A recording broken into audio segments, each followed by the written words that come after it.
Hello, it's Kristen of Cherry Blossom Spirituality back for another video about Kundalini. Thank you for joining me. This one is about one of the most fascinating things about working with Kundalini energy, and that is that it increases the awareness and utilization of psychic abilities. Super fun, huh?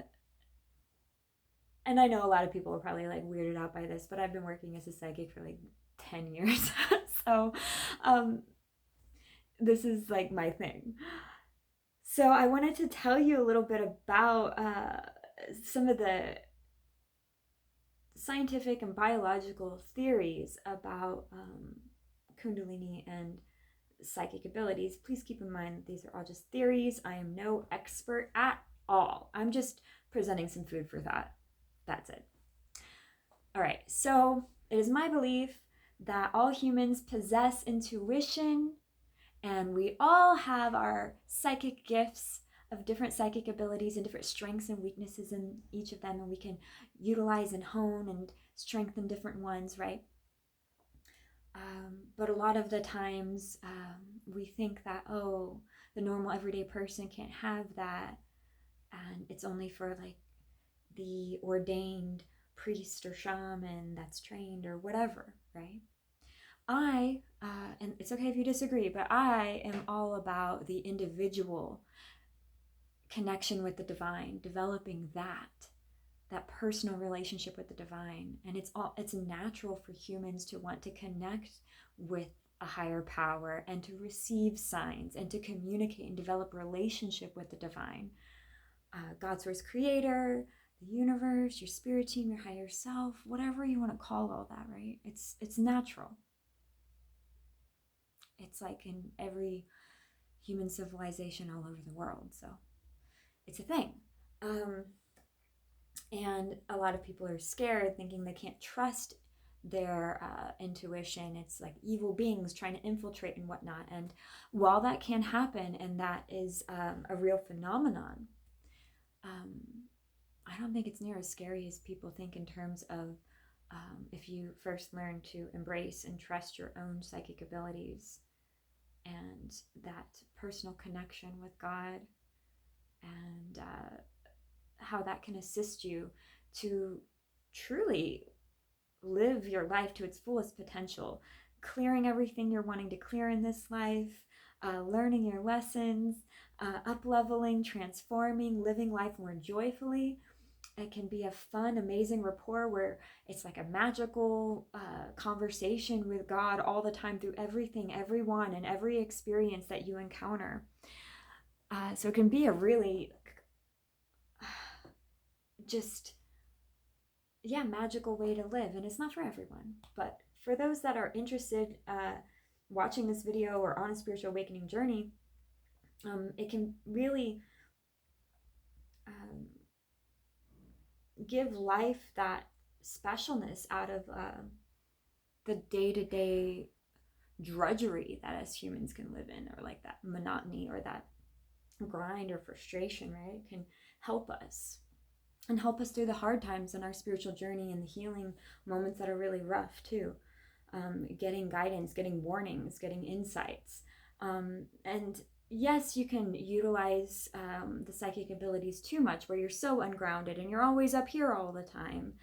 You're not integrating it into your physical life experience, or constantly depending on someone to give you messages, or your team to give you messages, or God to give you messages, or always giving messages to others, right? There's imbalances that can happen.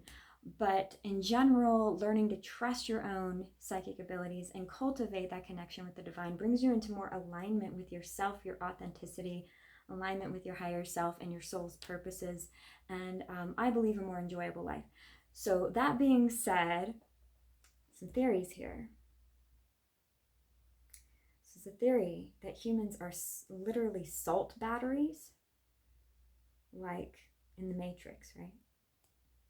And a lot of us are like depleted all the time and used from these programs on Earth, right? And Dolores Cannon had said how Earth is a tough school. Yeah, it is. It's a freaking tough school. And it's not for the faint of heart to come here.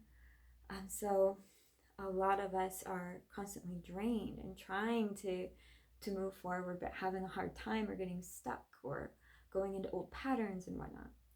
But when you're on a spiritual awakening journey, your Kundalini begins to flow, and when it moves, it's clearing and purging anything not serving your best and highest good, all of your energy centers and energy pathways being cleansed and cleared from lower vibrational frequencies, and really opening up and utilizing each energy center to its fullest potential.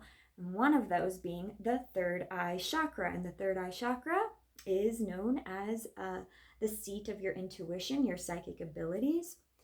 And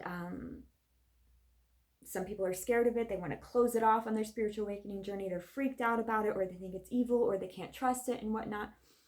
But when the Kundalini flows, it's going to open it. It's going to clear whatever's in the way and any distortions or illusions not serving your best and highest good. So this salt battery thing,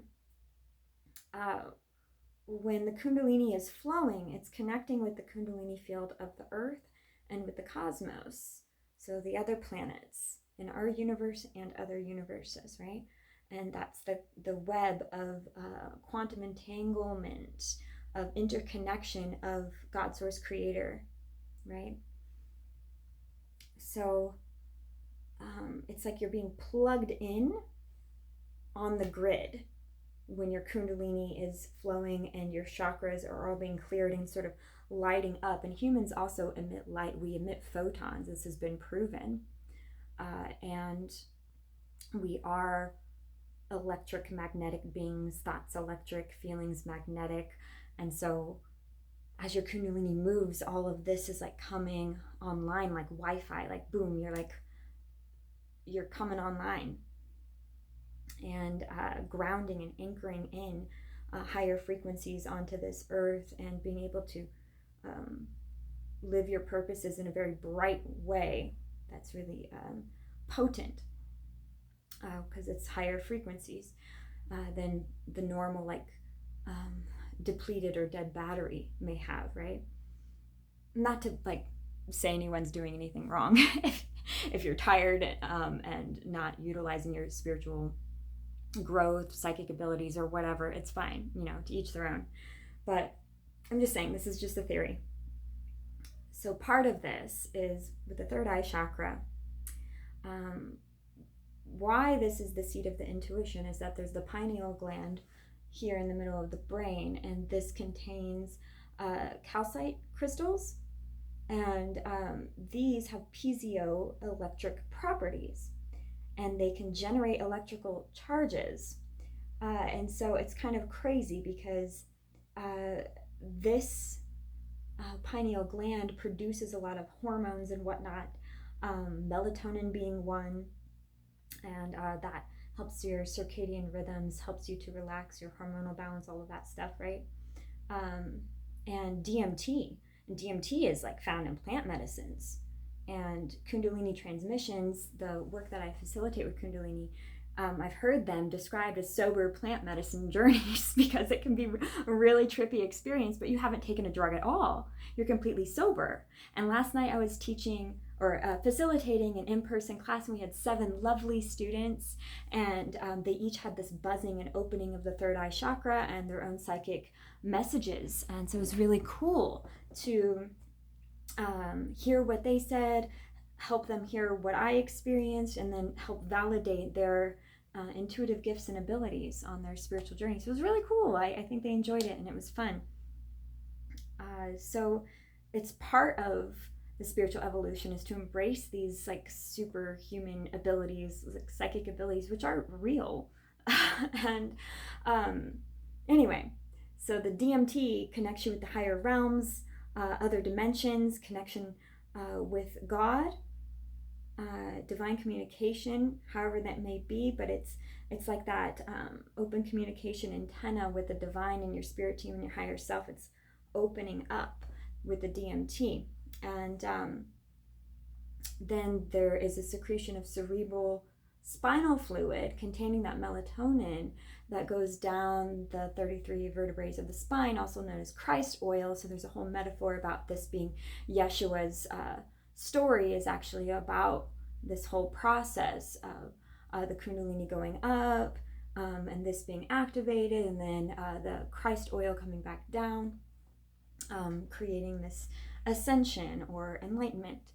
So it's very interesting theory stuff, but I just wanted to put it out there because, wow, isn't that fascinating? Yeah, I think utilizing psychic abilities, though, not for everyone, but for those that want to embrace them, it's a magical life where everything is communication with the divine to assist you, for helping your spiritual growth. Because after all, Kundalini is spiritual awakening energy, and so it's all about that, more awareness.